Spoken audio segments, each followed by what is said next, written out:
So normally we can't play with food, but today we are being playful with our food. We're using them almost like building blocks.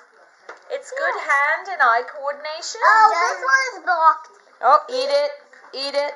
Oh dear, we gotta blow your nose. Here, let's move you in. Oh no! Hey, they fall over. You can put them all in your mouth if you want. You want to try? No, you pick it up. You pick it up by the bottom, and then you stick it in your mouth, and then you try to get... You're not ready. Are you ready, Mark, to try one? No? He needs to do all of his... Is that delicious?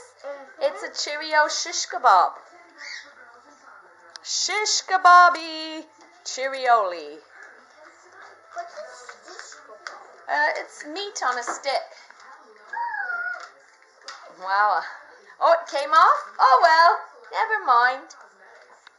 See, you can do it one at a time. We used to have little candy necklaces like that, and then we'd hang it around our neck, and we would eat them. The stick.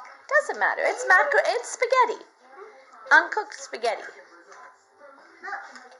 Now, you could just eat it any way you like, okay? We're going to eat it one at a time. Beautiful. That's it. You can let them fall into your mouth. Yes! Expert. Well done. I love it.